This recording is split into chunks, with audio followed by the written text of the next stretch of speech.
بسم اللہ الرحمن الرحیم۔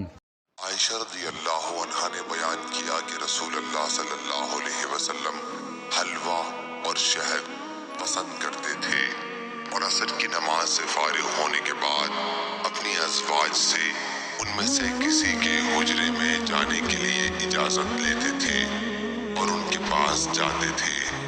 ایک مرتبہ آپ حفصہ رضی اللہ عنہا کے گھر گئے اور ان کی یہاں اس سے زیادہ دیر تک ٹھہرے رہے جتنی دیر تک ٹھہرنے کا آپ کا معمول تھا۔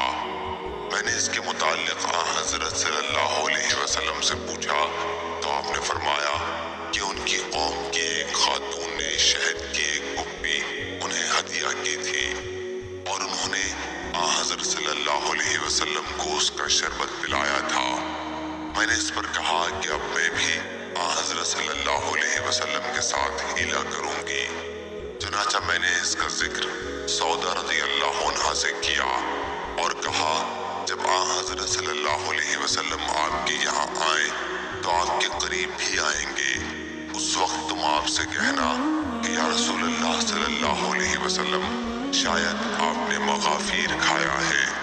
اس پر آپ جواب دیں گے کہ نہیں، تم کہنا کہ پھر یہ بو کس چیز کی ہے۔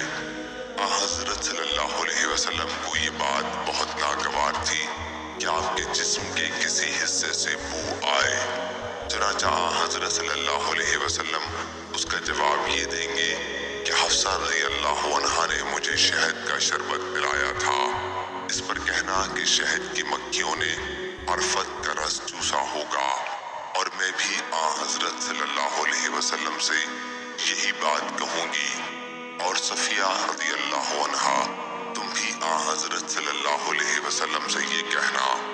چنانچہ جب حضرت صلی اللہ علیہ وسلم سودا رضی اللہ عنہا کے یہاں تشریف لے گئے تو ان کا بیان ہے کہ اس ذات کی قسم جس کے سوا کوئی معبود نہیں کہ تمہارے خوف سے قریب تھا کہ میں اس وقت حضرت صلی اللہ علیہ وسلم سے یہ بات جلدی میں کہہ دیتی جبکہ آپ دروازے ہی پر تھے۔ آخر جب حضرت صلی اللہ علیہ وسلم قریب آئے تو میں نے عرض کیا یا رسول اللہ صلی اللہ علیہ وسلم آپ نے مغافیر کھایا ہے؟ حضرت صلی اللہ علیہ وسلم نے فرمایا کہ نہیں۔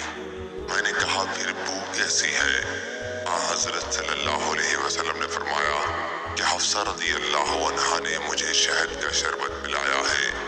میں نے کہا اس شہد کی مکھیوں نے عرفت کا رس چوسا ہوگا، اور صفیہ رضی اللہ عنہا کے پاس جب آپ تشریف لے گئے تو انہوں نے بھی یہی کہا۔ اس کے بعد جب پھر حفصہ رضی اللہ عنہا کے پاس آپ گئے تو انہوں نے عرض کیا یا رسول اللہ صلی اللہ علیہ وسلم وہ شہد میں پھر آپ کو پلاؤں؟ حضرت صلی اللہ علیہ وسلم نے فرمایا کہ اس کی ضرورت نہیں ہے۔ بیان کیا ہے کہ اس پر سودا رضی اللہ عنہا بولی سبحان اللہ، یہ ہم نے کیا کیا، گویا شہد آپ پر حرام کر دیا۔ میں نے کہا چپ رہو۔